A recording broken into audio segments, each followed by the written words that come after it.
Here you go.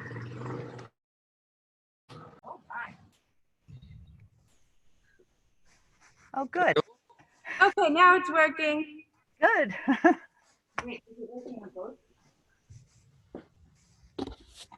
How? I don't know. Okay, I'm just gonna walk away from the other computer so that I can't hear myself. Okay. Hello, everybody. Hello. Technical problems on my end too. I'm Grace. I'm the No new problem. clerk.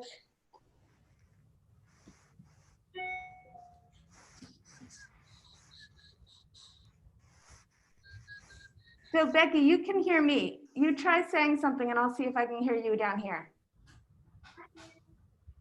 Well, I could hear you in person.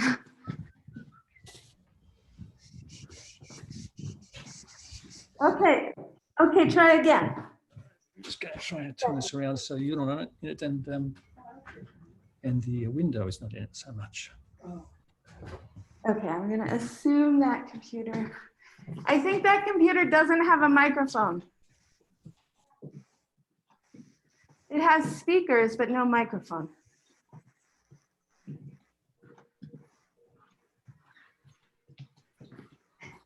I'll sit in the, yeah. Well, slight technical difficulties in our first Zoom meeting. To be expected. Yeah. So Grace, your computer isn't cooperating, so you're in Becky's office instead? Yeah, I'm using Becky's computer. Okay. This was a good learning experience because I learned that the town clerk's computer, for some reason, doesn't have a built-in microphone. Mm-hmm. Mine doesn't either. So I'm wondering, the iPhone, is that you, Mary Lou? Yes. Okay, good. And Hi. Hi. So Hi. now we're just waiting for Karen, who said she would be calling in on her phone. And she said she would try it about 5:00, but maybe she was having problems like me. I just got connected now. So, and I've been on, and I went out and came back a couple times trying to make it work. So maybe we just give a few more minutes to see if we can get Karen added in as well. Hi, everybody. Hey, Hello. Henry. Gary. Looks like Craig isn't here yet either.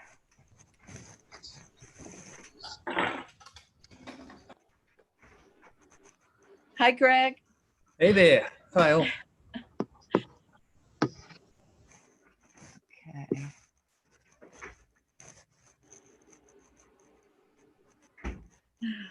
So we have more visitors than commissioners at the moment.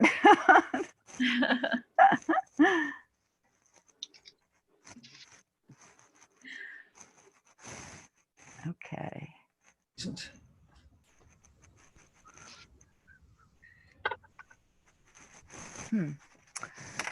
So I don't know what's happening with Karen. And we are recording, and that's intentional. Is that right? Oh yeah, we are recording. I know that the intention is that the town wants all the meetings recorded. Yeah, Makes sense. yeah.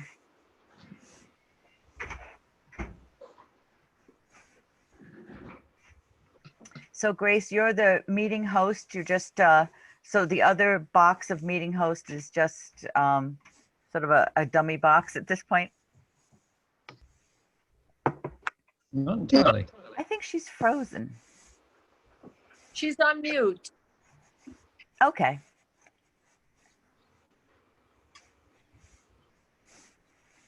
Oh, everybody keeps jumping around in position here. I know. How athletic of us.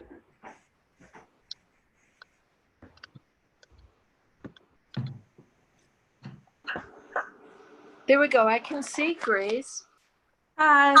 I briefly lost internet connection for some reason. Oh, it looked like you froze or something. Yeah. Okay. So I'm still wondering about Karen. Maybe what I'll do is I will get out of my headphone and give her a quick call and see if if the line is busy, at least get a feeling for what's happening. I just spoke to her 15 minutes ago. So she was planning on calling in. So I'll see what I can do. Hold on. Yeah.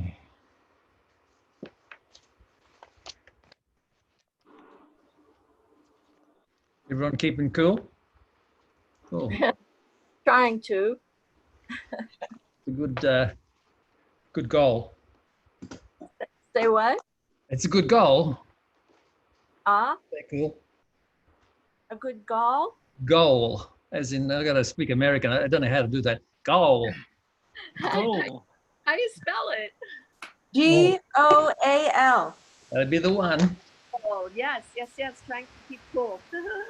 We can only use a conditioner in one room, and I'm spoiling myself. Right. I put it on. I have one here, but it makes a racket, so I figured I'd turn it off until the meeting was over. Ah, Well, today's the day if you're going to use it, I guess. Indeed.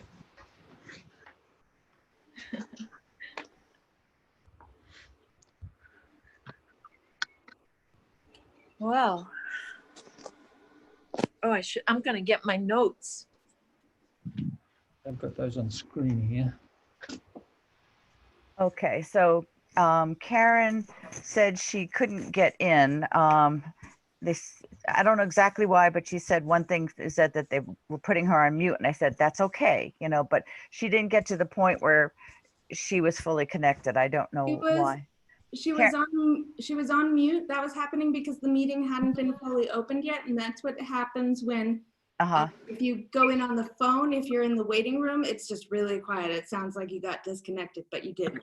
Okay, so she was going to call back now. Yeah, she calls back. She should be able to connect. Okay. All right, we'll see. Does everyone have a copy of the agenda? Minutes that I mailed out at the last minute? Yes, Some I of do. those odds and ends. Yes. Okay, good. At least,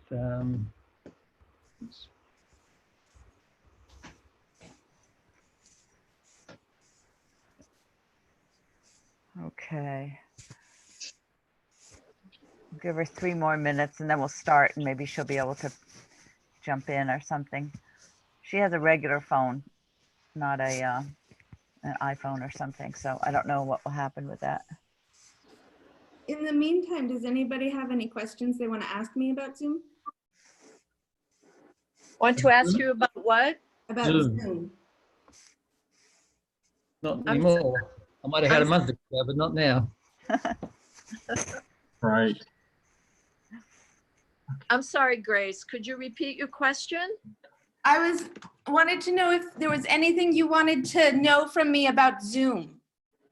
Oh, about Zoom.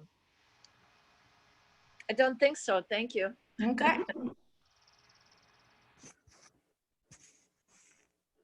All right. So Grace, you don't see any sign of Karen calling in? I don't, not yet. I'll check again. Okay.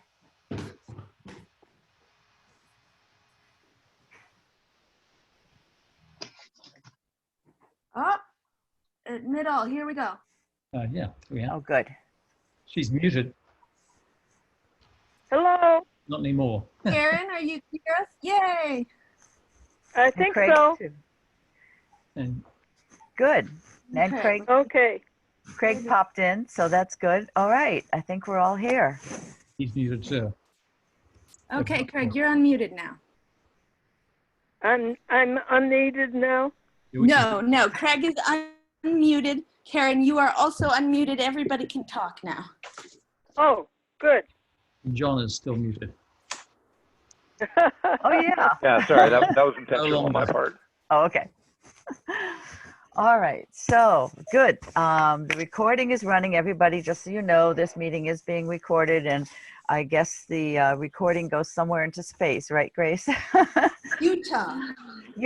Okay.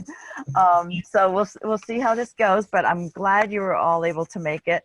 sorry we couldn't do the in-person one, but maybe eventually we'll be able to. So this is Janice talking. I guess you can tell by which box is lit up. And I guess we'll go down the list of the agenda. So the first thing was, some of these go pretty quickly, I think, an update on the gravestone restoration.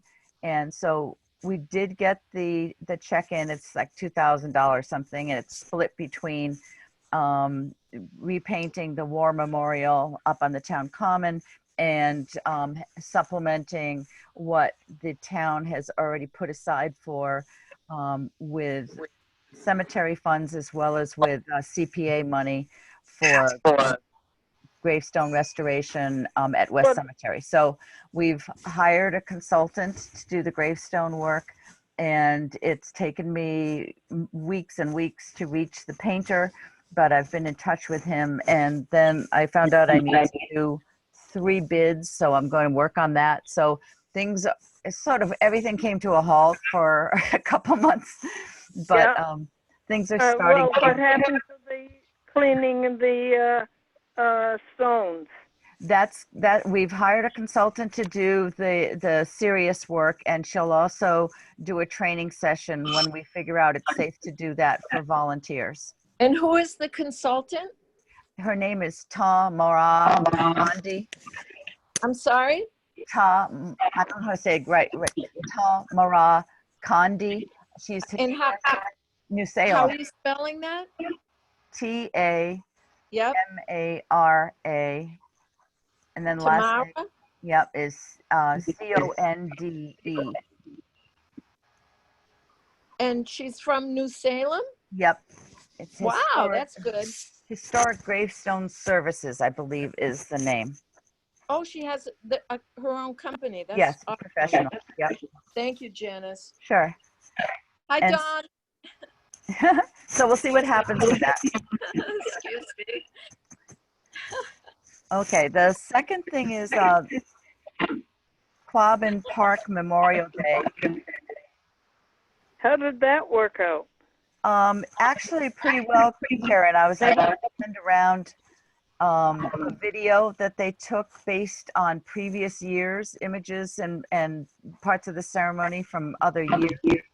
And I think they added new speeches from the politicians this year. So it turned out nicely, but I don't know how to put it onto something that you can look at. It's pretty much a YouTube video. Well, as long as we collect the money.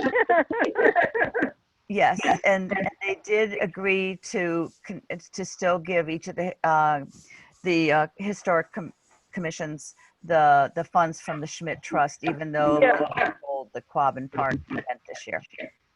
Okay. Okay.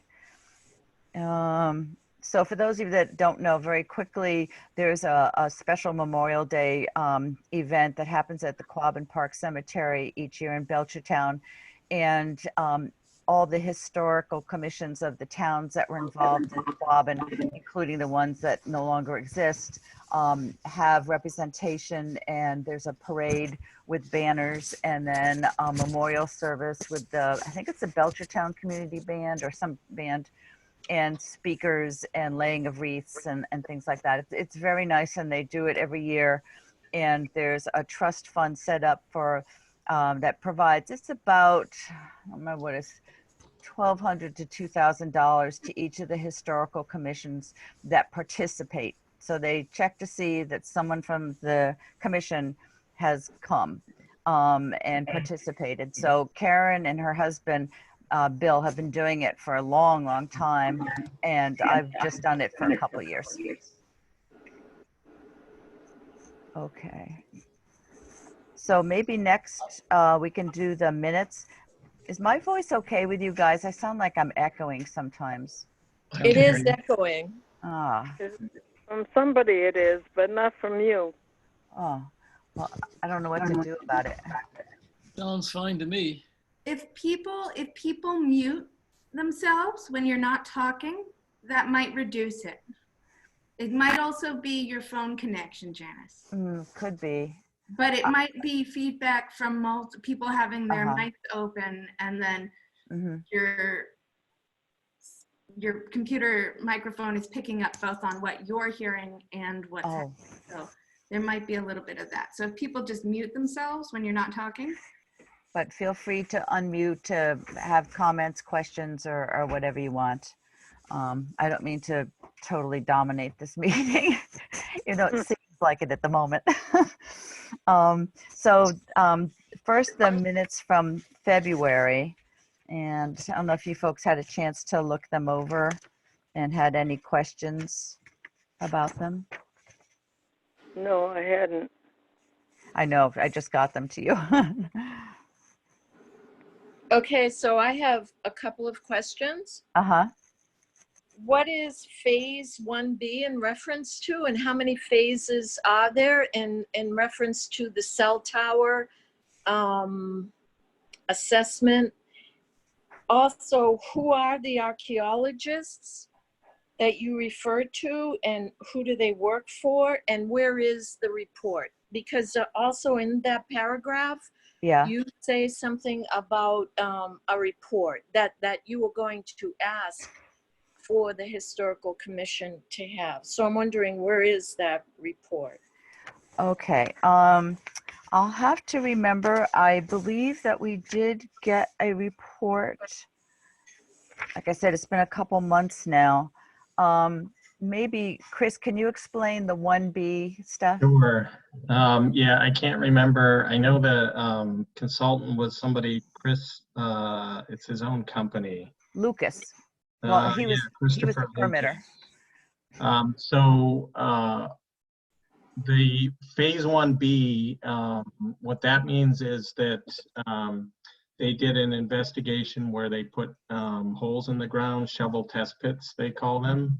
And Who is the they? The archaeologist? Christopher Lucas. Christopher Lucas. Yes. And did you know who he works for himself? Yeah, he runs a company that does this kind of work. Wow. What's the name? Yeah, what's the name of his company?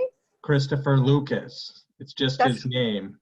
The name of the company is the name of the person who's he just runs his own company. Really. That's it's cool. like Christopher Lucas Consulting or something like that. I see. Who hired him? I'm not sure who hired him, but Okay. they typically produce a report that describes the test pits they dug and the background research they dug, and they also do a site file check with the Massachusetts Historical Commission to make sure there are no recorded sites in the area. And so that's all put together in a report.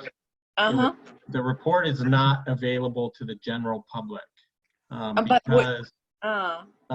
because there oftentimes are recorded archaeological site locations in the report, and that's protected information. It's not supposed to go to the general public because there are people, if they find out a site location, they'll go out there with shovels and see if they can go find some cool artifact. Certainly. For themselves. But the entity of the Historic Commission is not the general public. Am I misunderstanding? No, that's the Historical Commission can look at the report, and Janice, he sent us a copy of the report already, right? He did. I think so. I mean, it was so long ago now. It was I'll have to. ago, so. Yeah, I'll have to find it. Okay, because I'm very curious to know who Christopher Lucas works for. That's a pretty important part of this all. Well, so he would have been hired either by, it's usually the way it works is somebody like Verizon is building these cell towers, and then they have a permitting consultant, usually some environmental company or somebody who coordinates the permits for them. And there are lots of companies around who do that. They may have subcontracted to Christopher Lucas, or Christopher Lucas might have been working directly for Verizon. I don't remember. So do we know if Verizon is in this picture yet? Do we know that? Does the town of Shutesbury know for a fact Verizon is in this picture yet? I'm not sure what you mean by in the picture. What I mean is that you just mentioned another entity aside of Christopher Lucas, aside of the private landowner. You just mentioned another entity, Verizon. Well, Do we know, as does the town, anyone know for a fact that Verizon is in this picture yet? That's what I mean. I'm not sure who the cell phone developer is. I don't know that it's been built up. It could be somebody else. I'm not sure. So why I'm asking that is because, is that how far this project has come? That we are considering, or whoever, you know, is considering allowing that big company to put a cell tower in our backyard. That's why I'm asking. Well, my understanding is that, you know, that's not part of the historical commission. You know, that's not part of our purview. That's select board or whatever. I don't think even the select board can really stop it. But all we can do as the historical commission is, you know, give them our input as to whether or not we have concern about historical resources impacted by the cell tower. Say that again. I'm sorry. Say just So that last sentence. all we can do is, you know, talk in the historical commission about whether or not we think the cell tower could have impacts on historical resources. We don't have any authority to tell them, like, you can't build a cell tower here. Oh no, I'm not saying. I'm not implying that. I'm not implying that. So the fact that there might be glacier up there, glaciers, it is of no interest to the historical commission.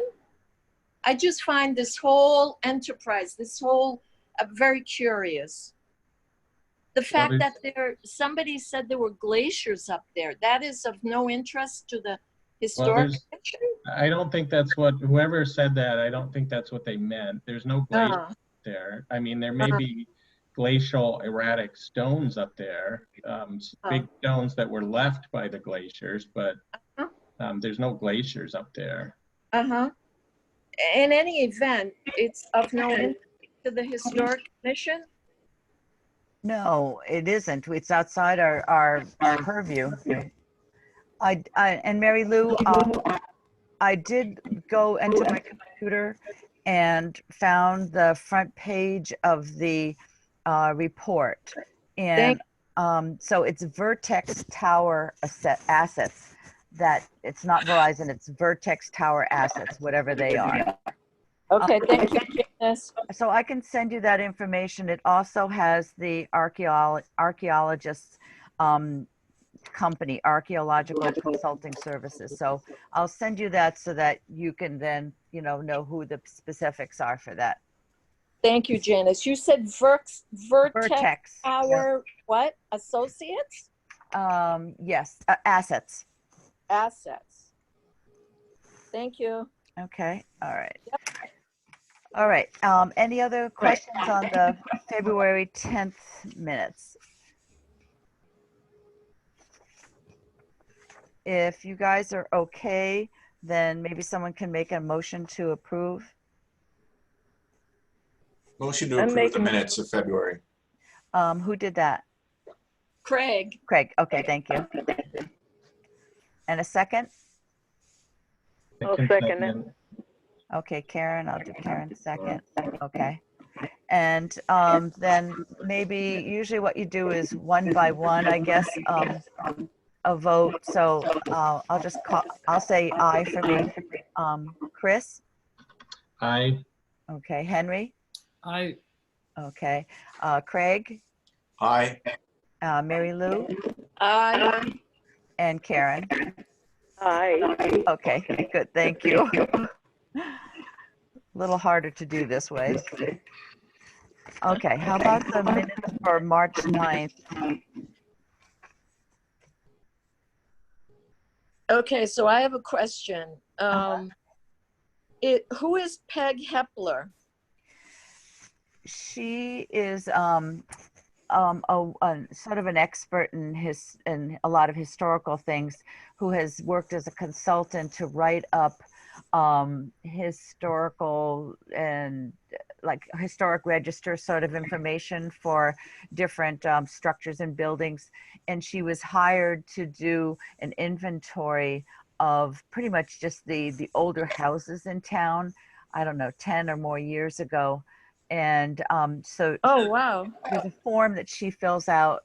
And so it also includes the things on the common, the different structures on the common, and the church, and the town hall, and the old town hall, and various other things. But it has quite a number of houses from in town. And so it gives the background of maybe if she knows it or can find it, who built the house, when it was built, who else, lived there, way back. And it's very interesting. It is available from the Mass Historical Commission website now, that information.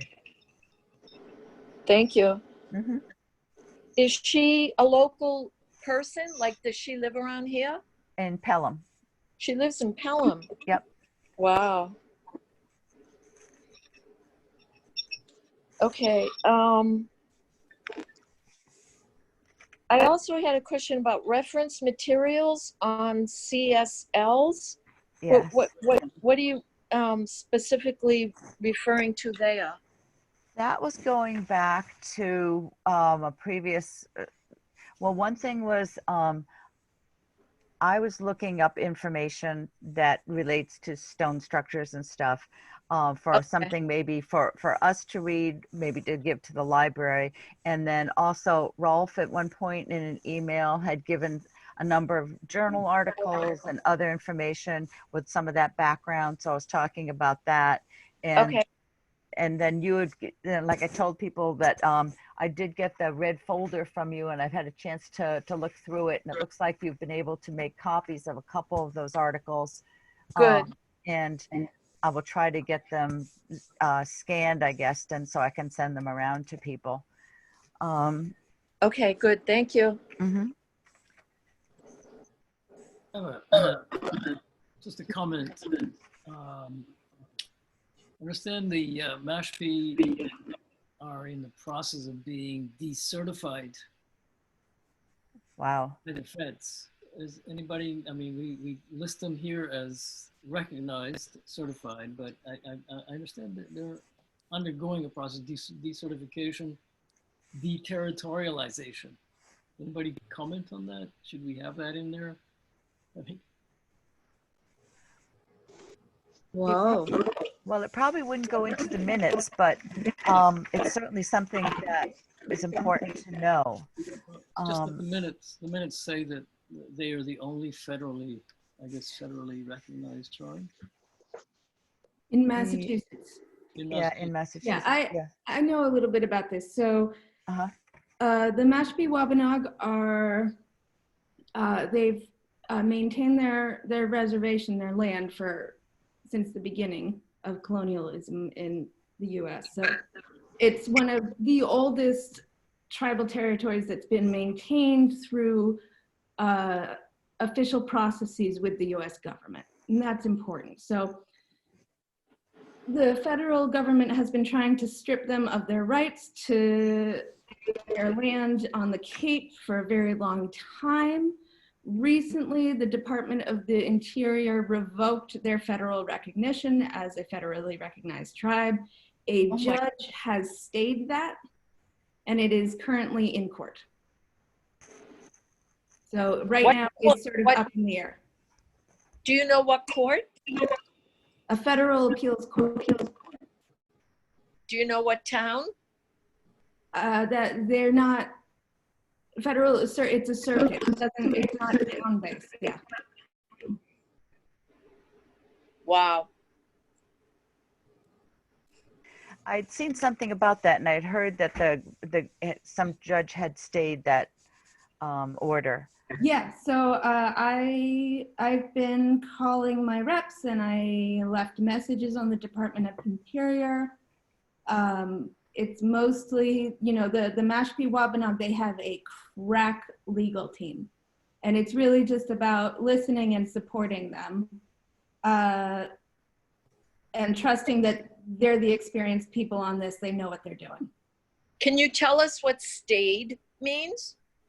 The judge It stayed? means it means that the federal government cannot take any actions based on the withdrawal of federal recognition of the tribe until a court has ruled one way or the other. Just a sec. Yep.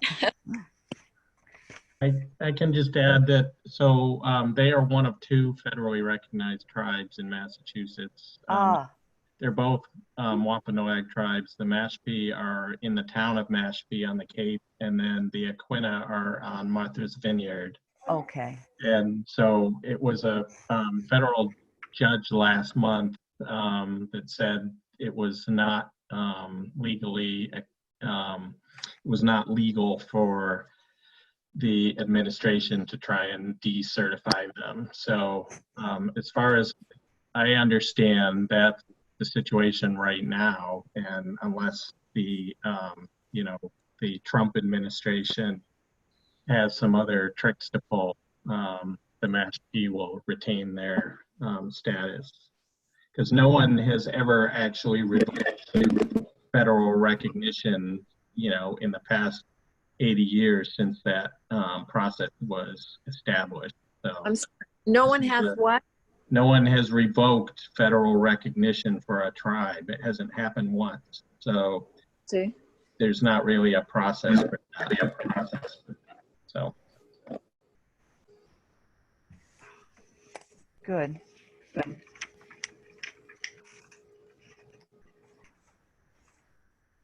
So it looks like I wrote in here that there are the 2 Mashpee, the Mashpee Wampanoag and the Wampanoag Aquinnah are the only 2 federally recognized tribes in the state. Now, is that correct? Yes, that's right. There were a couple other tribes who have tried to get recognition, like the Nipmuc tribe. I did not get recognition. They were not recognized. I didn't know that. Thank you, Chris. Are there any other questions?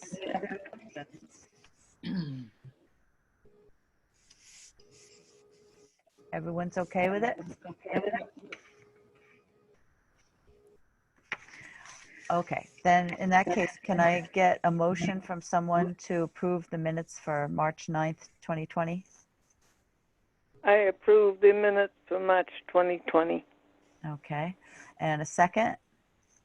Second, Who was that? Henry. Henry, sorry. I'm writing, so I don't see the boxes light up. Thank you. And want to try for all in favor? Oh, wait a minute. Yeah. I wasn't there, so I don't think it That's true. is fair for me to put a vote. That's true. Yeah, because I wasn't there. Yep. Okay. I don't know how you record that. I'll just write it in. And I guess, Henry, I don't think you were there either, right? I think that's... Yeah, Henry, I believe, was not there I either. was not there. No. Okay. Uh-huh. So I don't think I was there either. who? You Karen? were, Karen. I have you as approving the motion at the end. Mhm. All right, so maybe I'll start with the people who were there. So Chris, are you okay? You vote yes? Yes. Okay, and then Craig? Yes, I approve. Okay, and then Karen? Okay, yes. Okay, and me. Okay. All right, good. We got through that stuff. All right, thank you. I just want to hop in and say that Sure. I've got to get going. Okay. But if anyone has any questions or concerns about Zoom, feel free to call me. Grace, how do we turn off the recording at the end? So Janice, I've made you the host. Oh, And okay. once you're out and you close up the meeting, if you try to leave the meeting, you'll be given an option. Either you can leave the meeting or everyone leaves the meeting. So at the end of the meeting, you pick the option where everyone leaves the meeting, and the recording will automatically stop. You don't need to worry about it. Okay. All right. Good. All right. Thank you very much. Yes, thank you, everybody. Have a great day. Hi, Grace. Yeah. Thank you, Grace. Grace.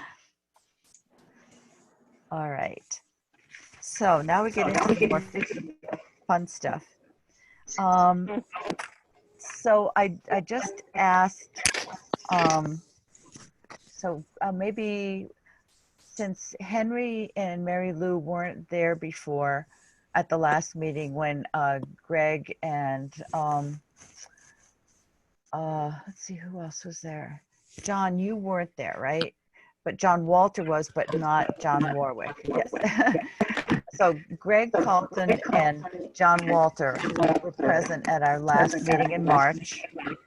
And I figured that's been so long that we should just get a little background from each of them, as well as for John Warwick, who was interested but couldn't make that last meeting. Just a little something about what their interest is in the Historical Commission. I did get something quickly back from John and John, and I emailed it to you just before the meeting. So if you didn't get it, that's fine. I warned them that we'd ask them something as well. So maybe on my screen, Greg is at the top. I don't know if it's the case, but Greg, do you want to just introduce yourself a little bit and explain your interest?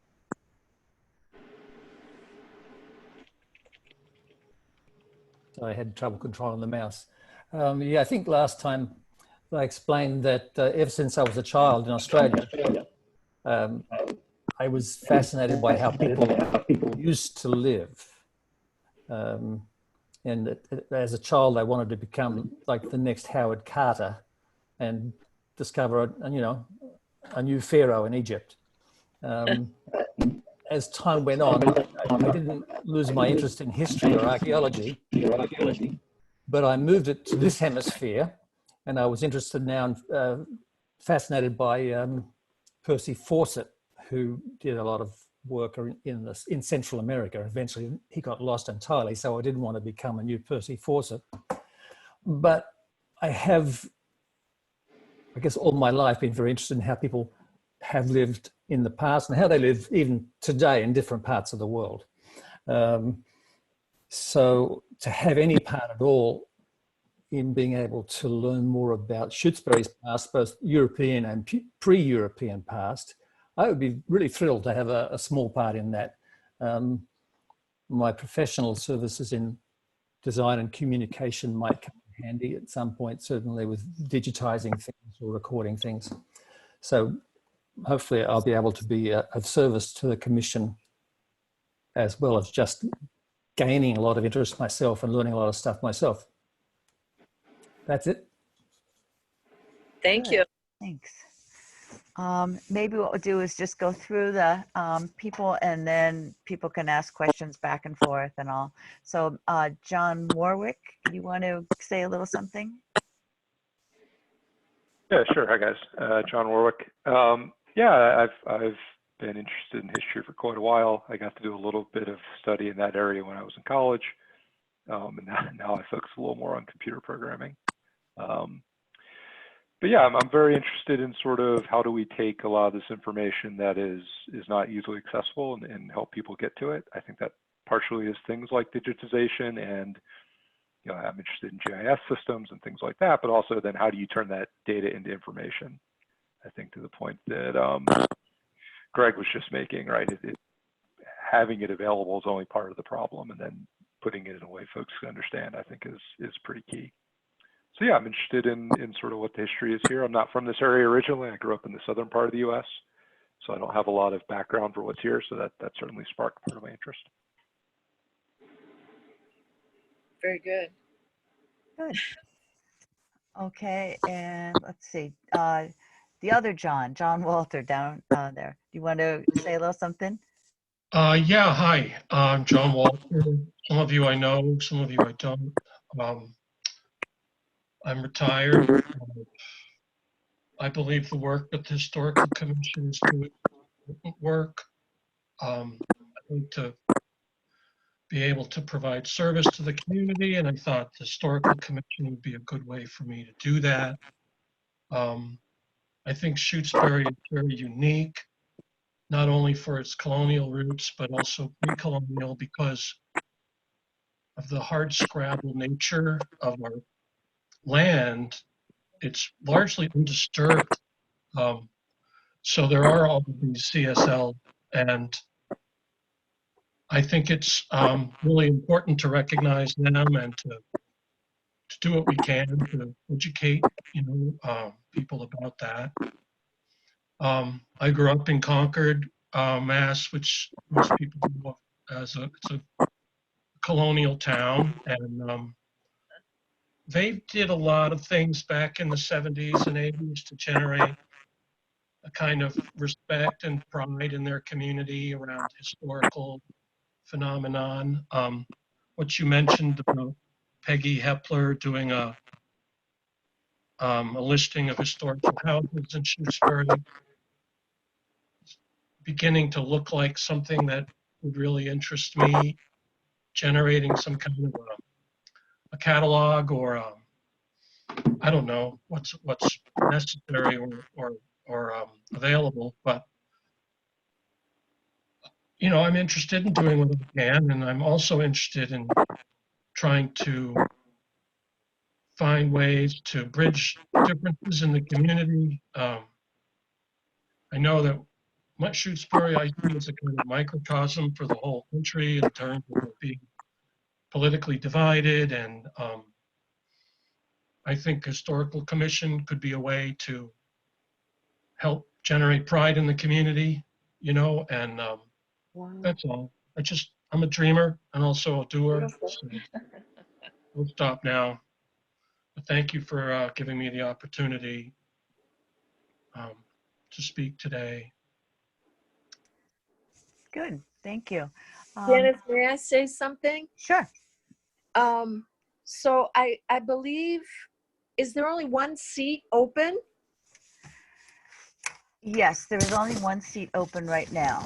Okay, so for the three gentlemen who are interested, there are associate seats as well, right, Janice? Because that's how I started, as an associate member. Yes and no. Yes, you did, and then I guess there was some question about whether we were allowed to have associates or not. So I'll have to check with town clerk on that. Yeah, I know. There was, after we did it, there was some people said, well, you can't have associates. So I don't know, but it's a good idea as a way to get people involved. Yes, and I got a letter welcoming from the select board. Okay. And my position as an associate historic commissioner. Okay. Yeah.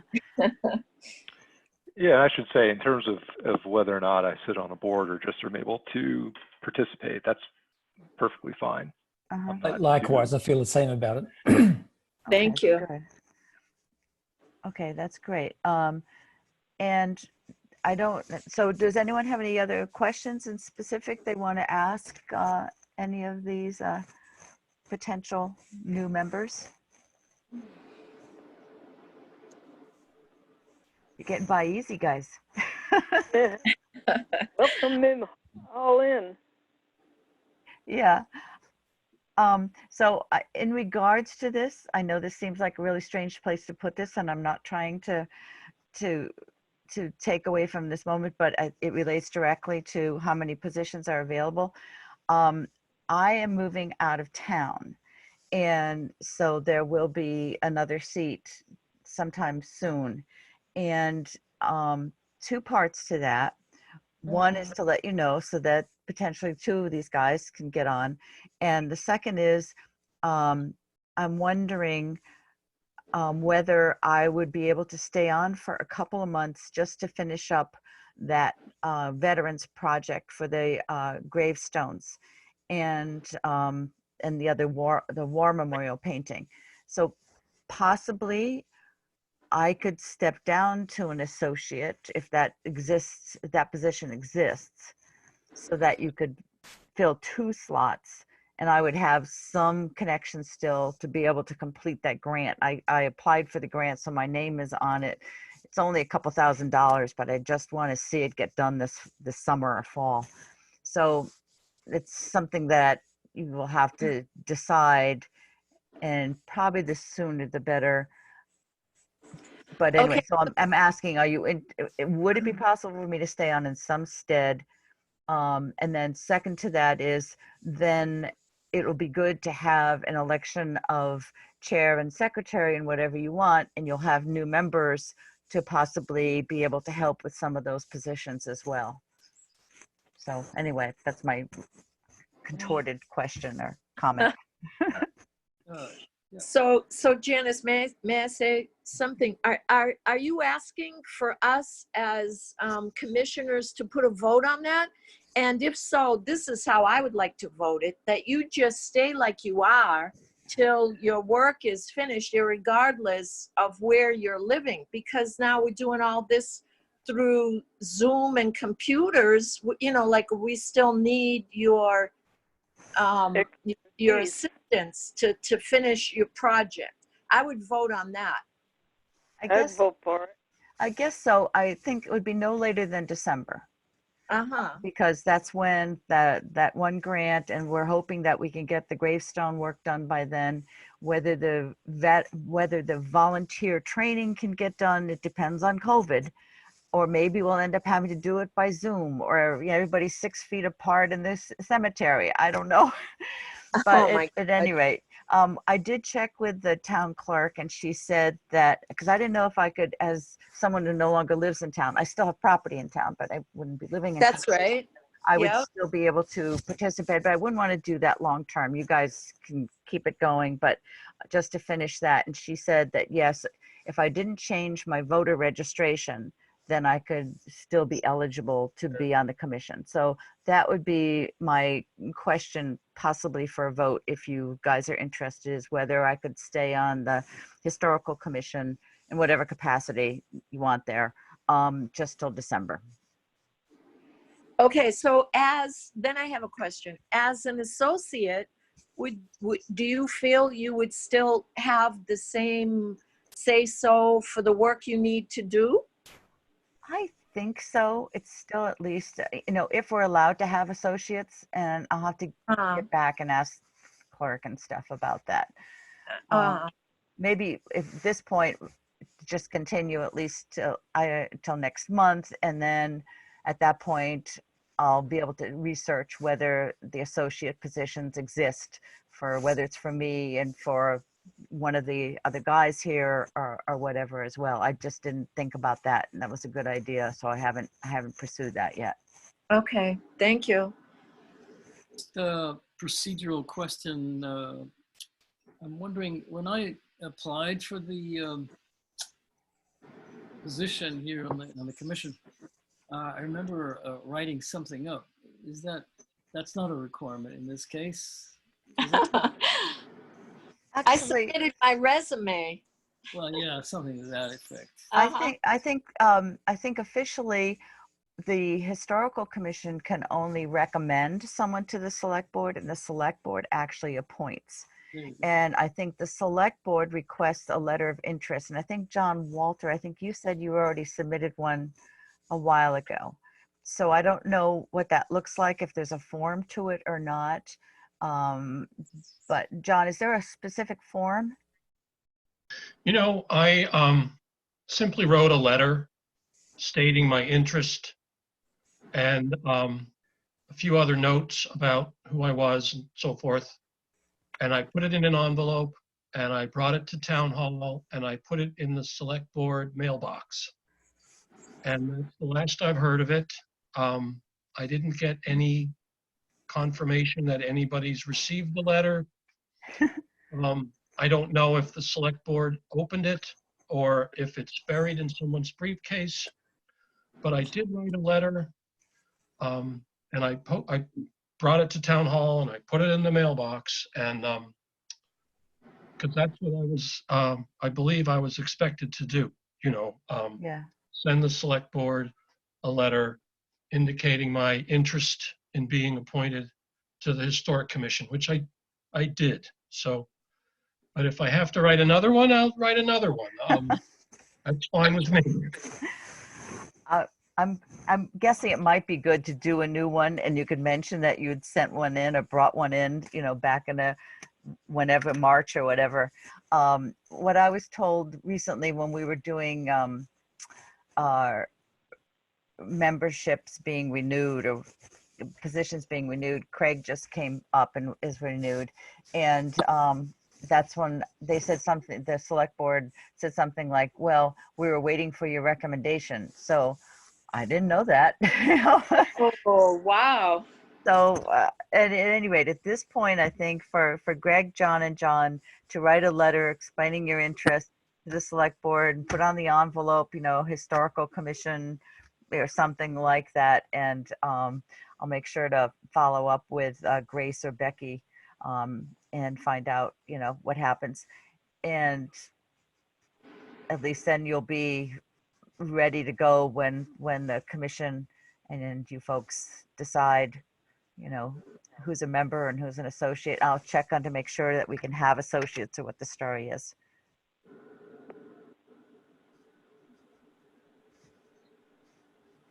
Was that sort of what you meant, Henry? Yeah, no, I just wanted to clarify if there's anything, any procedural thing here that we were missing. Yeah, it does have to go through the select board still. Okay. So for the time being, are you good for another month or whatever if we try to have a meeting again next month to try to clarify candidates and positions and stuff for me to continue till the next meeting still on the commission? Is that okay for you? And Yeah. I'll have to check with the select board as well. So who are you asking, Jan? You, the members. Yeah. Oh, certainly. Oh, of course. Henry, are you okay with that? Aye. Okay. And Chris, are you? Yes, definitely. It would be good to have you continue, Janice, if you're still willing. Pretty soon you guys are going to have to take over on your own. It'll be good for you. and Craig, how about you? Are you okay? Aye. Okay. All right. So in the meantime, I'll check on associates. You guys, you three will send in letters to the select board and we'll come, you guys and the other members can think about, again, if you have any questions that you want to ask either, any of them or all three of them now, let's do it so that you have a better idea of, you know, who at some point, I guess we're going to have to sort of vote to recommend particular people, yes or no, for the commission versus an associate position, if that exists. Right. Any more questions or anything for anybody? So, okay, so I have a special interest, a question, and also a special interest in the house that the church was trying to sell to the town. A while back, I thought that it could become a hostile youth, you know, a youth hostile for runaway children. I thought that would be the perfect place, and I thought a church are the perfect people who would do it. But then I come to find out all the building codes that building was not up to par, and then next thing you know that they're trying to sell it to the town as a historic building. I guess I don't know if I'm asking anyone in particular or the group as a whole, what is our interest? Where does our interest lay? Or, you know, is that a done deal? Because it was offered to the town voted no, so we just let it go? Can it be something that can be on that National Historic Record so they can't tear it down? May I comment? I'm sorry, does it boil down to church and state don't mix? I don't know. Okay, yeah. According to what I understand to be the case, the major issue relating to that house and habitation in that house is water. Is what? Water, groundwater. Oh, The oh, water there is poisoned. oh. And until the town of Shutesbury creates a proper public water supply to feed water to contaminated homeowner wells, whatever, that house is pretty much uninhabitable. And, I get it. Oh. and then, yeah. So it really comes down to a decision. It's basically a town meeting type decision to install a public water supply for the town. And I think informally, the fire department is piping water to houses up and down that street, but it's not an official public water supply. It's sort of a, I don't know, it's a bone of contention for a lot of people in town about the poisoned water from the salt pile, like the town hall. You can't drink the water at town hall for the That's same right. reason. So, you know, that house would easily be remodeled and sold as a private dwelling or used by the church or whatever, except there's no water there. I didn't know that. Thank you, John. What's the nature of the poison? Well, there's a couple of things. The first is the back in the day, the towns would pile salt up on the ground, and it would filter into the water table. Once that was discovered to be the case, every town was required to have a kind of shed.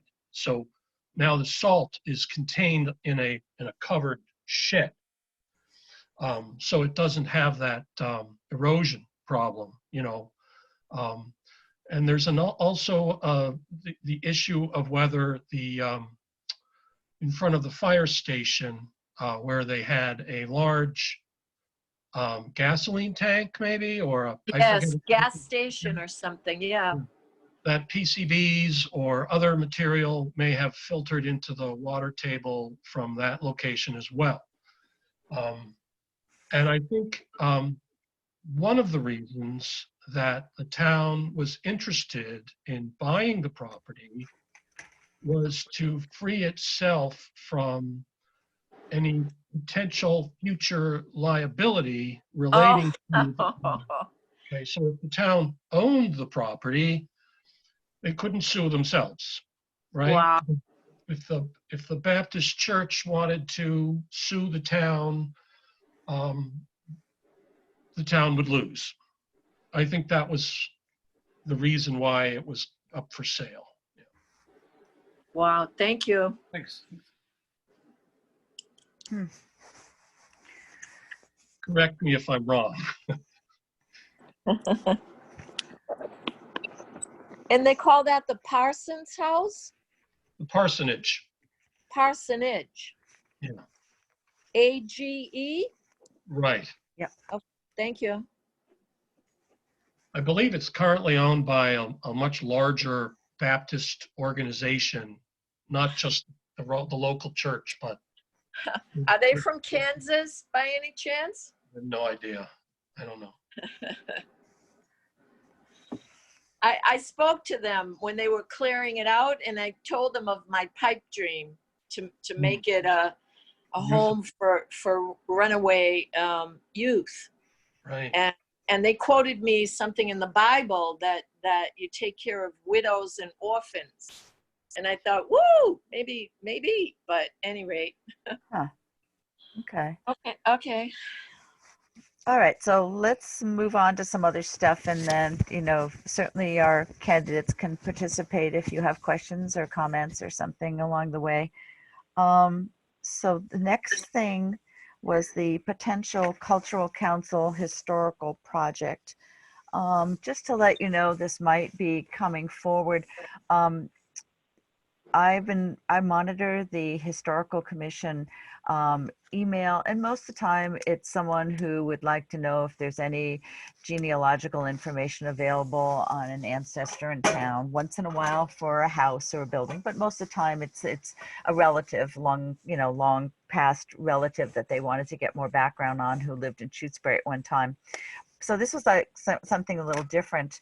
I imagine a lot of you, or most of you, knew Dr. Yusuf Latif, the musician, academician, and all. And I guess his widow, Aisha, had contacted me about what was required to put up a historical marker at their house, sort of commemorating his life and accomplishments, which I thought was a pretty cool thing.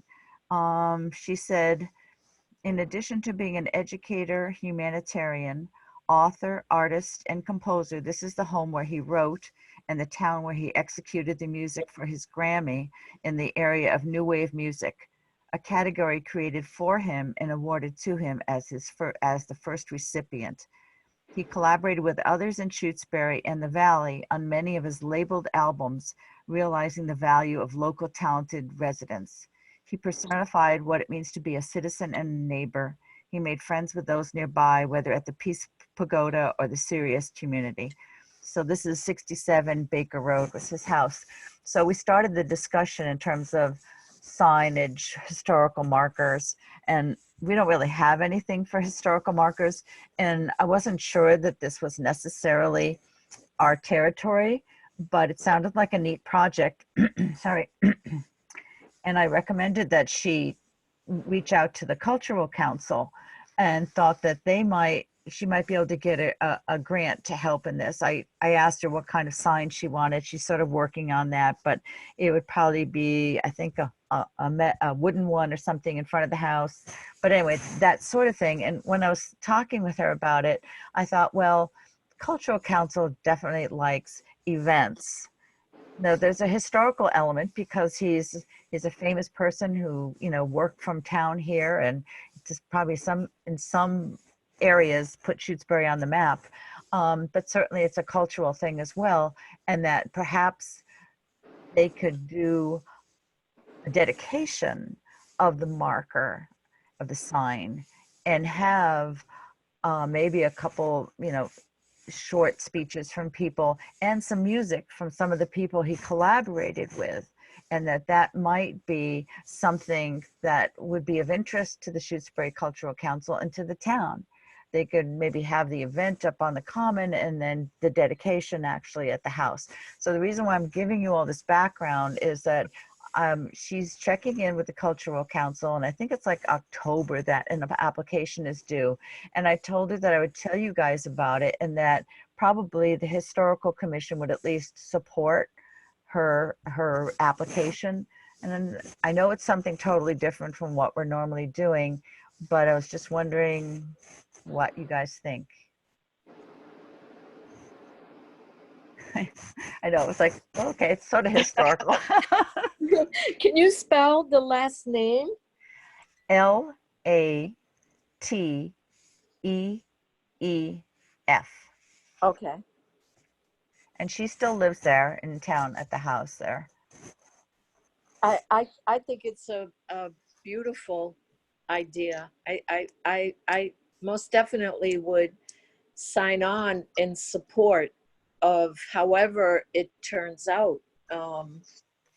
Yeah, I'll have to look a little more in. And find out a little more about. I'm thinking it's jazz music, of which I don't listen or have much exposure to, but I think it's a beautiful idea. I think it may even fall on the National Historic Registration List. I mean, why not?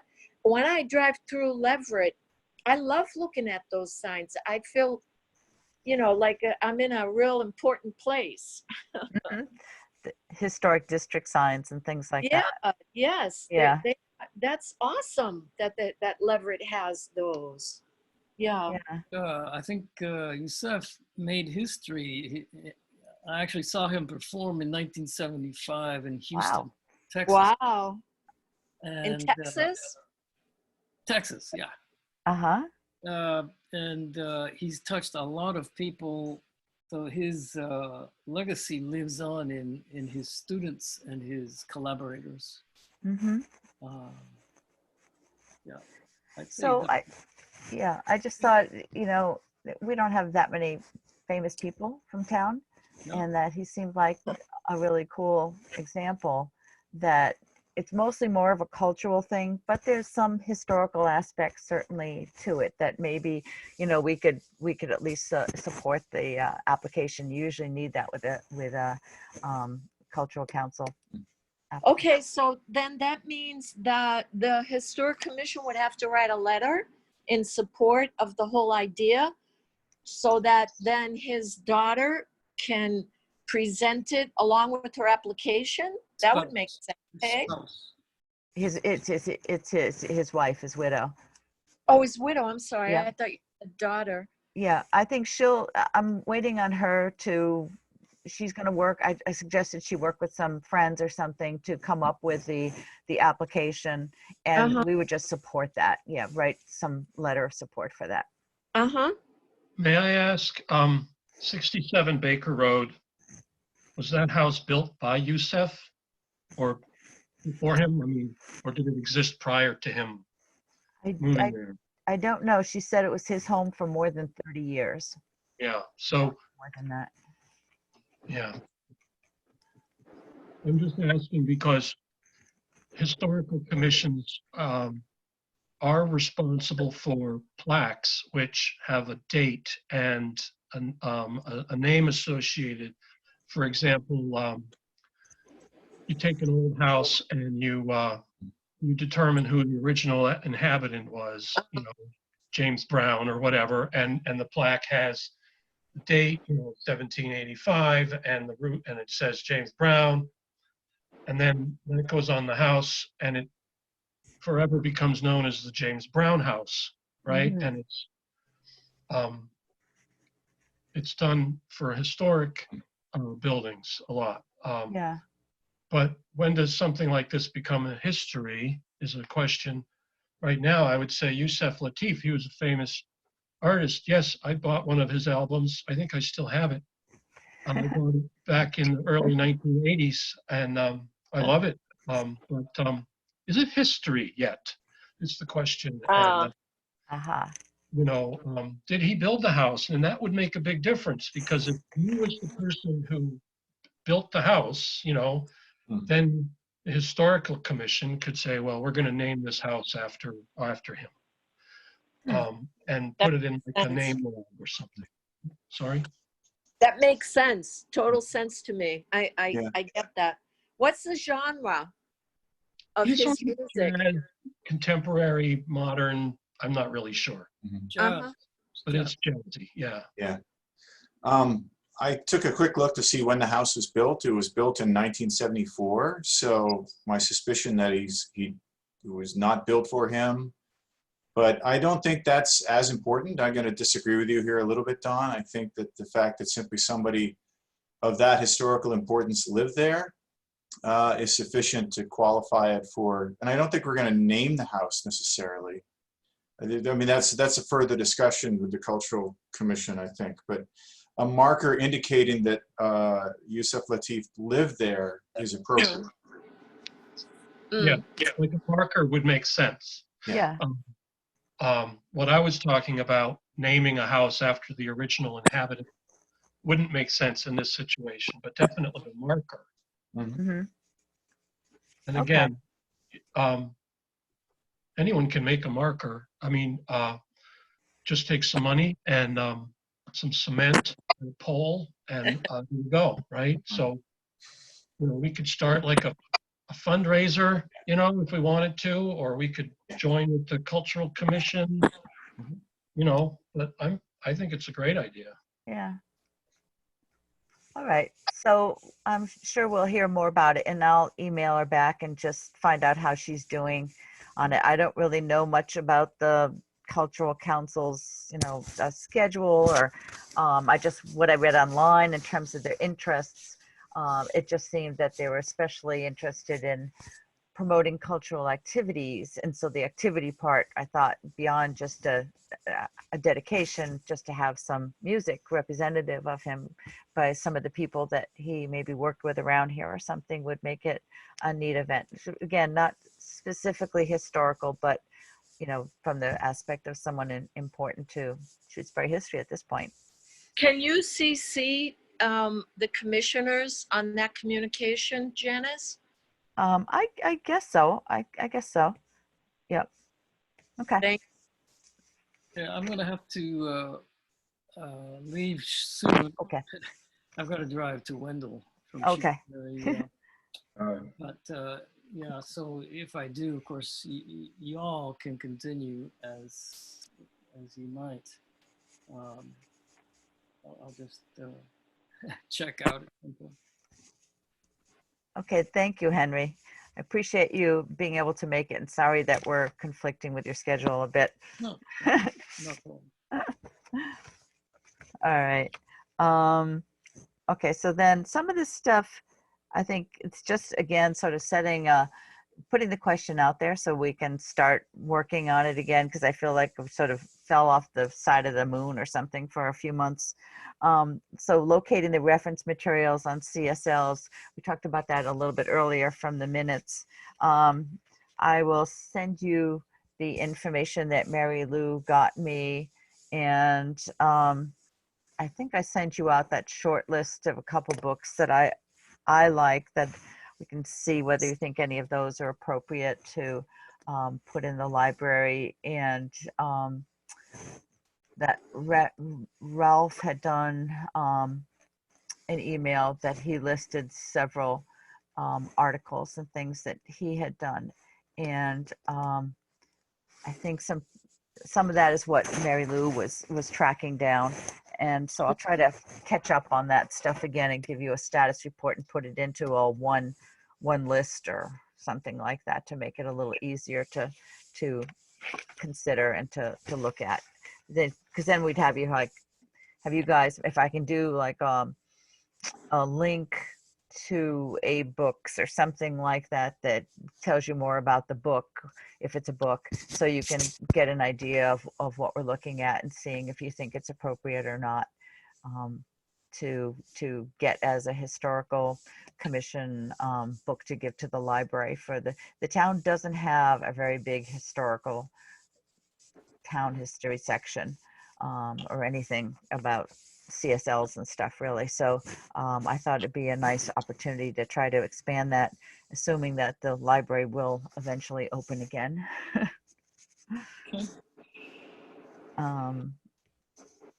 For new possible developments, projects? What do you mean, for the reference materials? No, for CSLs. What are CSLs? Oh, okay, sorry. I don't know if it's always the right phrase to use or not. It's shorter than saying some long name, but anyway, it's ceremonial stone landscapes, which generally refer to sometimes large areas of land that have a number of stone structures or stone groupings on them. Actually, Shutesbury seems to have quite a number of them, and there's some in Wendell and surrounding areas too. But they're really cool stone groupings, I guess is the right word. And sometimes they get destroyed by loggers coming in or something. But there are a number of them on state land. And not too long ago, the DCR agreed to not do a logging job off of Cooleyville Road in order to save some of these at a site that had been documented, I guess, by Rolf and some of his friends or whatever. So that was a wonderful success story, but there are other ones in town that we have to figure out how to protect. That's my thing. And part of it is just learning what they are with different kinds of books that give you some background on them. And so I thought that was an easy way to sort of provide potential little bit of education to people in town who are interested, is if we have some books that we agree are good for reference or information. Mhm. There's a really good book, Stone Prayers, Mm-hmm. and Rolf he's cited in there. Uh-huh. It's by Curtis Hoffman. Yeah. It's a really good book. Our library, ought to have it. I think we talked about that before, Janice. Yes. Yeah. I don't know if that would mean that we as a historic commission would use our money and buy that book and put it in the library, because that's a really good idea. That's what I was thinking of with some of the funding that we have, is to take this, and I have seen that book listed, mentioned in various places. So that might be a good one, one of the ones to put there. Maybe just start with, a few, 3 or 4 or something like that. But I was interested in some of the journal articles and other things as well that Ralph had mentioned. So anyway, I'll try to be more organized and put all that together and send you what I have, so you know what there is. And Mary Lou, the things that you copied, did they have actual journals there that you copied it from, those articles that you got from Wendell? I believe I got them while I was online. I was being assisted by the librarian, and cool. I was able to find them and then print them out. She, was able to help me because the reading is a bit complicated for me, like the reference reading, et cetera, et cetera. So librarian, she just kept coming over and, and just got it up, and there it was. Great. And so next thing, it was in the printer. All right. So I will forward that to you folks so that you can read some of this too. Some of it may be pretty detailed and heavy, but I think it also provides some sense of, research, I guess, that it's not just a offhand sort of thing, but there's a lot of research that goes into identifying these stone groupings and the sites. Anyway, so we'll try that. So that's sort of a couple of them there. Oh, okay. So then that gets me to 4 new possible development projects and impacts on CSLs. So obviously those are the Coles properties, and they already have that request into the Conservation Commission for the wetland delineations on those 4 sites, 2 off of Pratt Corner, 1 off of Montague Carver Road, and then another one off of Baker Road. Those are being continued until we can have public hearings again with people present. That's allowed under the governor's orders, and that's what the Conservation Commission is doing because they know there are enough people interested. Part of my question on all this is, are there important Native American sites within those areas? There are significant hundreds of acres of land. So the one part in all this is like, how do you find out where these things are in order to protect them at the time that some kind of development project comes up? But this particular mention that I had here was just the Friday afternoon before annual town meeting at the end of June. Coles had their consultants submit 4 preliminary subdivision plans for those same areas, 4 areas, although they renamed them by brooks. It became Baker Brook, Dean Brook, Nurse Brook, and Roaring Brook were now the names of those 4 areas. I did attend the planning board hearing, I think it was last week. Henry happened to mention it to me, and he was there also. And fortunately, because they did it so last minute, because they were trying to get in before the revised solar bylaw that was passed on Saturday at annual town meeting, the planning board did pretty much tear the the applications apart. They were missing significant amount of required information in terms of copies and types of copies, the scales, as well as they said that all 4 of those projects, I only stayed to listen to 3 of them, that they all had enough frontage already that they did not qualify as being a subdivision plan or needing to be a subdivision. They could go through as ANRs, approvals not required. It was just 1 or 2 lots, huge lots with plenty of frontage. So they were denied for several different reasons. But that was I know there's some, I don't know what their purpose was, but other than to try to avoid the solar bylaw revisions. But at any rate, they're still trying to do something on those 4 sites. So I just wanted to give you an update that their attempt through the planning board has been blocked because they did not provide the correct information. So they may come back with stuff, but at this point, they're not under the revised solar bylaw. They are under the revised solar bylaw. So Janice, so you're saying that they did not receive a special permit to put in 4 more solar fields? Is that what you're saying in effect? It's a very preliminary stage of that. It was preliminary subdivision plans. And that was basically just to avoid being tied to the revisions. But so that was turned down. They still have the land and they still have the applications before the Conservation Commission for wetland review, but that's just wetland review. It's not anything else, but it will dictate what they can and can't do with the land by how much wetland is out there. So these are all still preliminary stages in that. So in effect, what you're saying is good news. Yes. Thank you. Yeah. I need some. All right, let's see. All right. All right, discussion of scenic roads bylaw and other ways to protect stone landscapes or whatever the proper term is. We had a good talk about this, I think it was in February. And again, I'm not trying to cover all the bases here today, but to sort of renew interest and a little bit of memory on this. And for some of the newer people, I will try to send out material that I had copied and passed around at the meeting. I think it was February.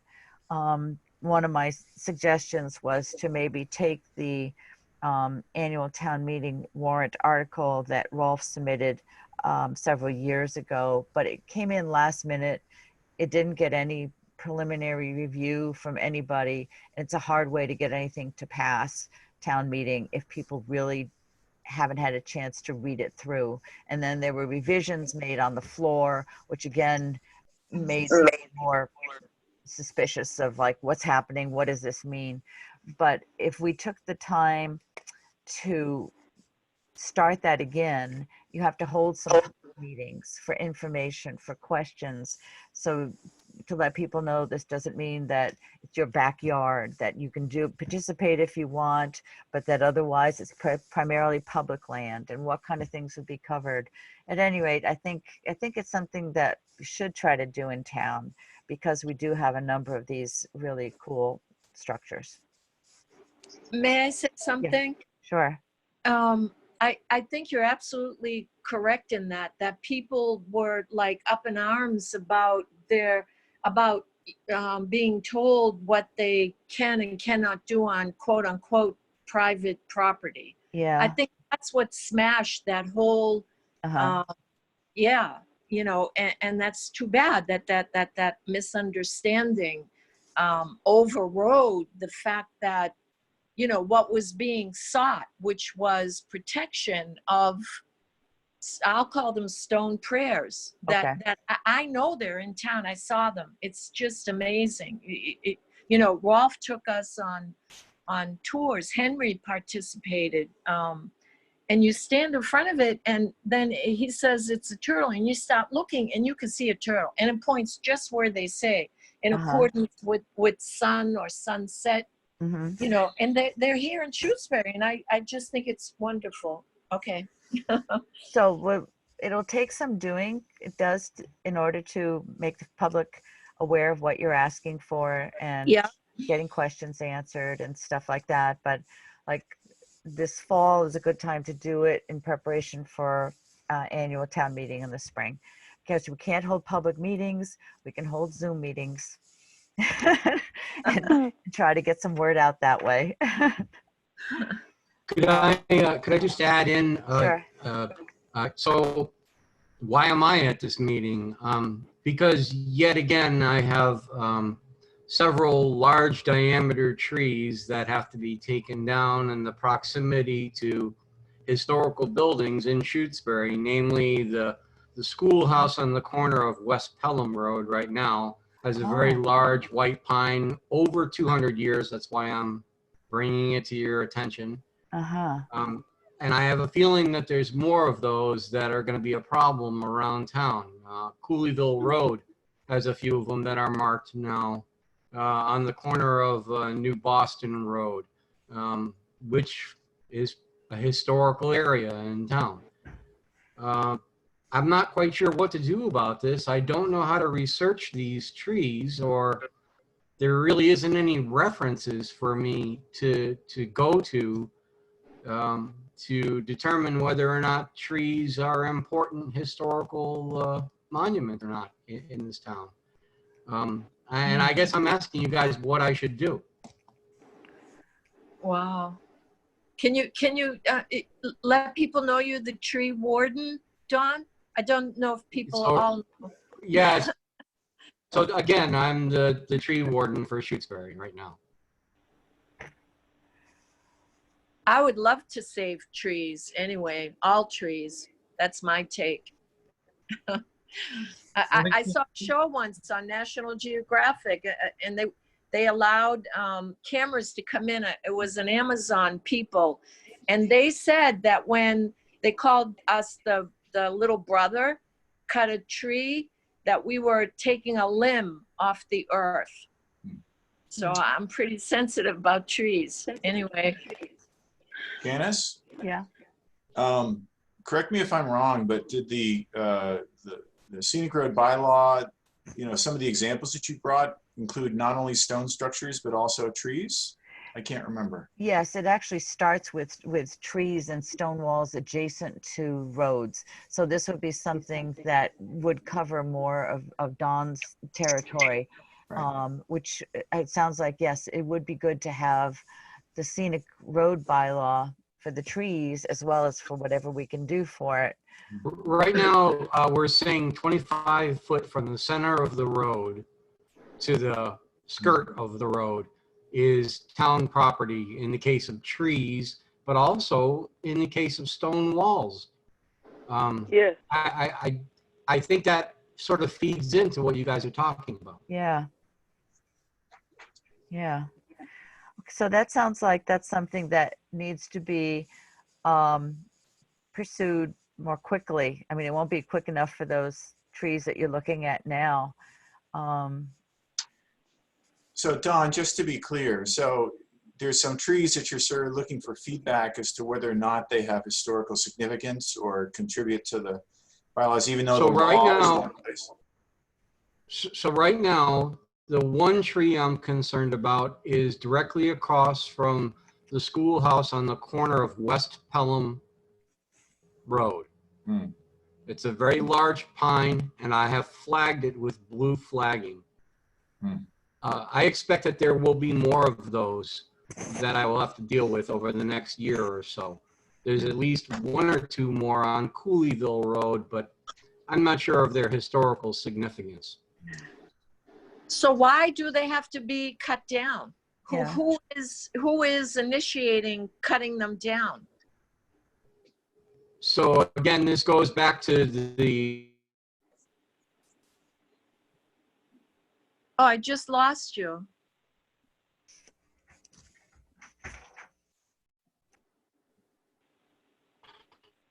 Could you repeat that, Don? We lost you. So all the trees that I'm talking about are greater than 200 years old. That means a diameter somewhere around 40 inches or plus. Wow. There may be many trees like that. And if you remember, I had to remove or work with the electric company when they wanted to remove the very large oaks on the corner of Pratt Corner. Those very well may have been planted by Pratt himself. Wow. So Don, I missed, you dropped out a little bit, but what is, the question was who initiated this, or who's initiating this, wanting to cut some of these trees down? National Grid. Okay. Oh, So I take it there's no register of historical trees in Shutesbury at the moment, They have one for Amherst. but in There Shutesbury. isn't one for Shutesbury.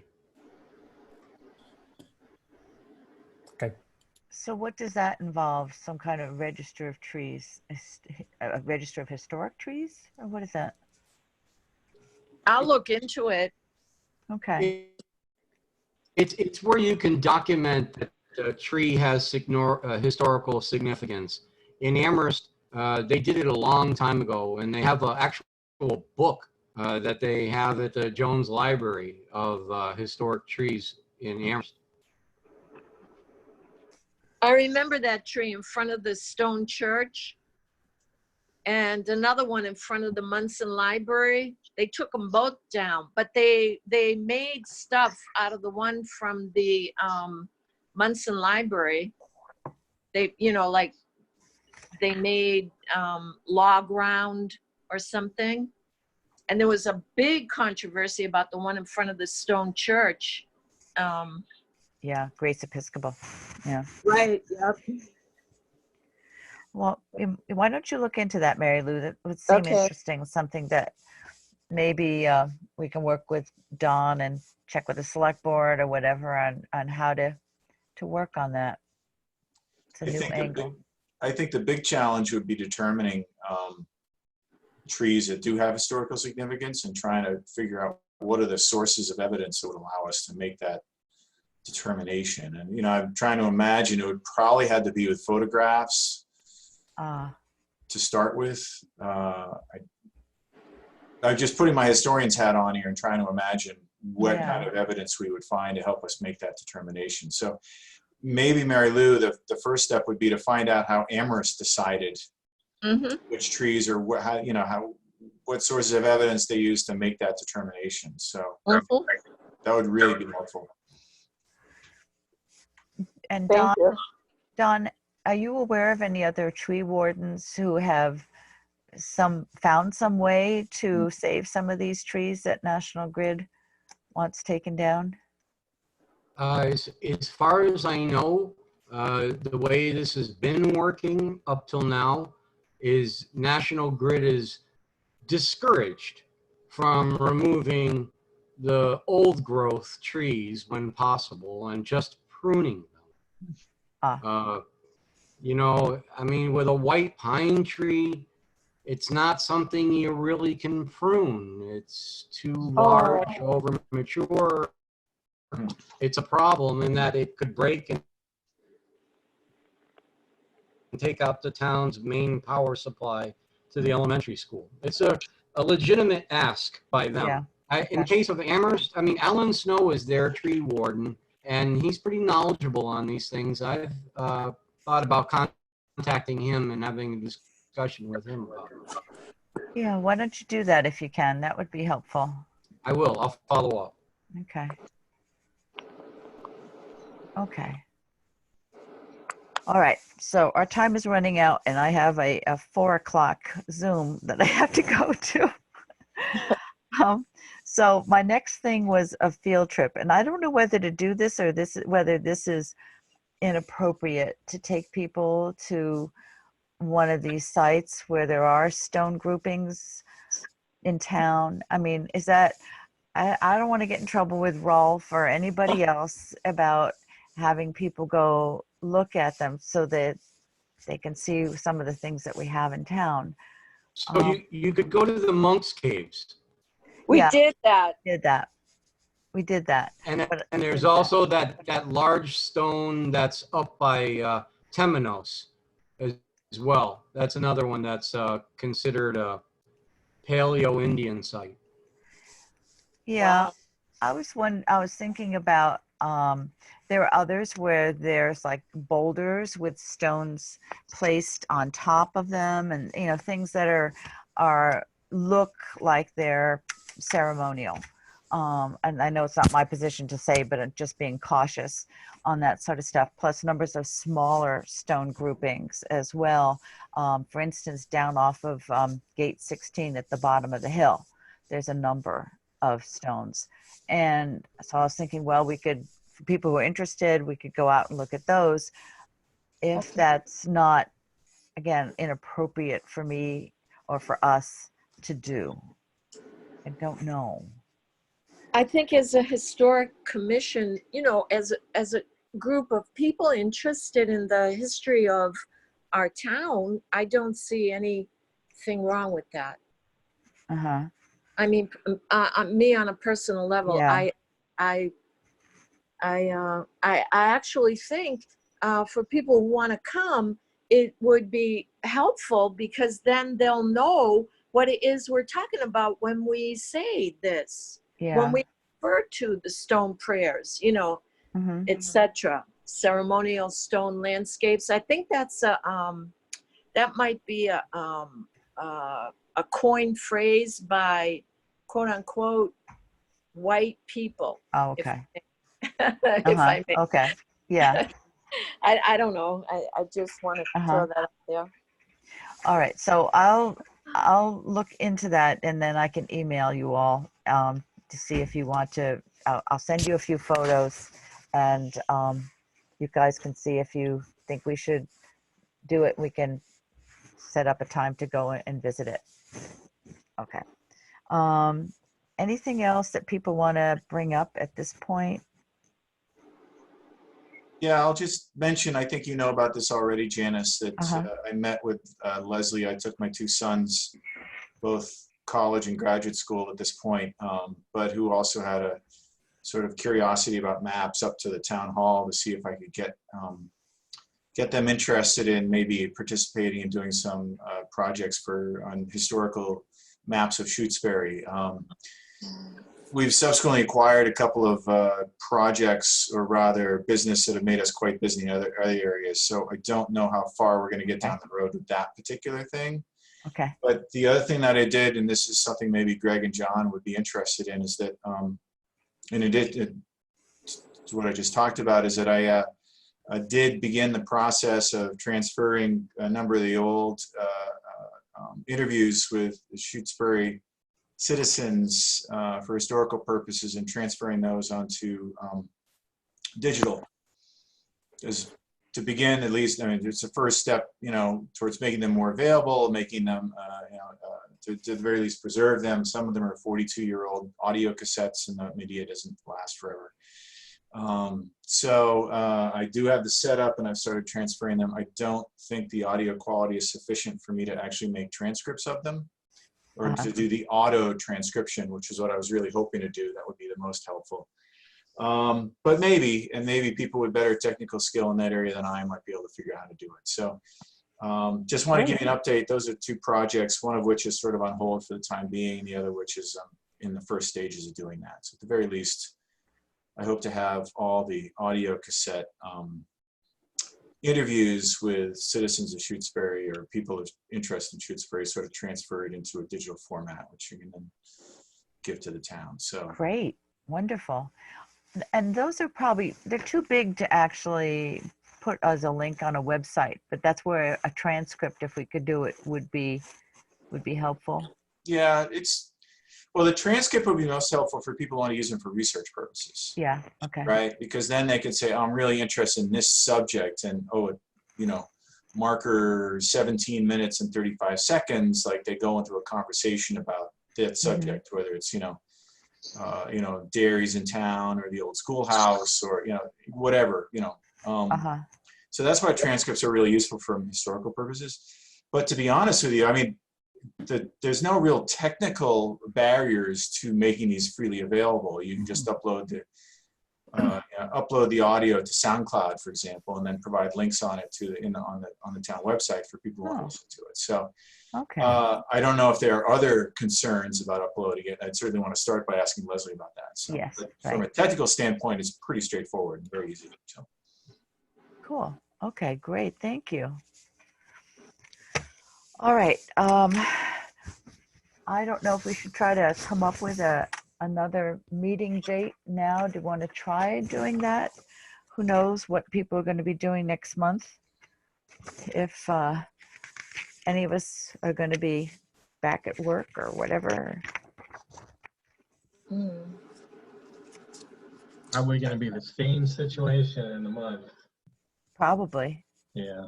I Yeah. don't anticipate a whole lot of change in my situation either in August anyway. So Yeah. starting in September, I'll probably be doing a commute back to Vermont, but Okay. probably only for 1 day a week. So I'll have a lot of flexibility going forward. All right. Well, if overall Monday is sort of a good day and we'll have to keep it early enough for Henry, something like Monday, August 17th, is that? No. No? Okay. No, Okay. not. What August works? 10th? Yeah, how about August 10th? Yeah, that's okay. Does that work for others?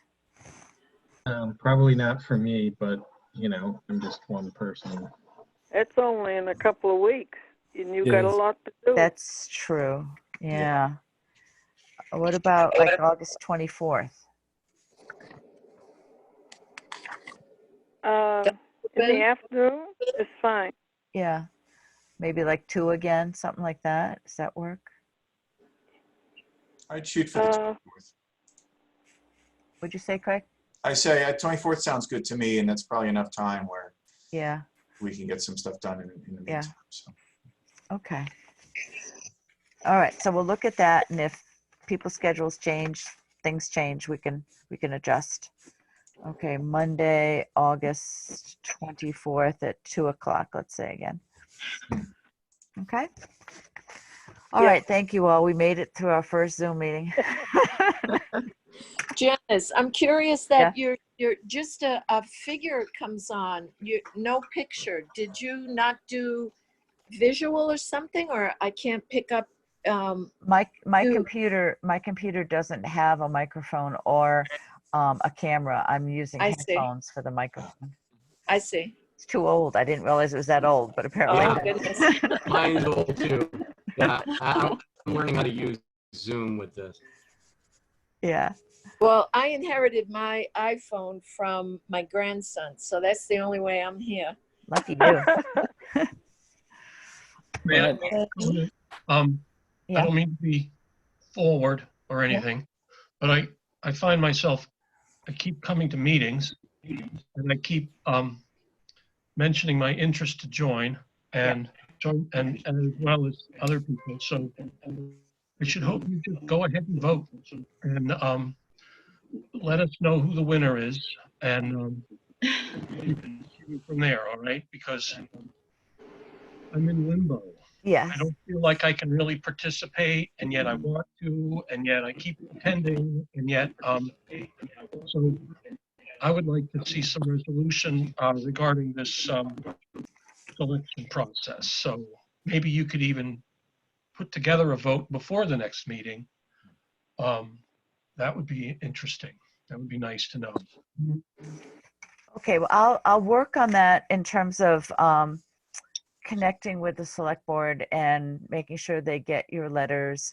And I think, I don't know, we'd have to have another Zoom meeting or something in order to actually vote. But I'll find out how people usually do this. I have no idea, whether it's a public meeting. I think it has to be. Huh? You could vote by mail.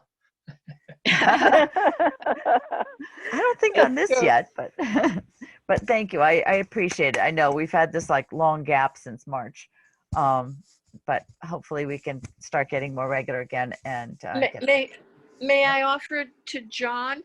It took me years to have seat I have now. It took years.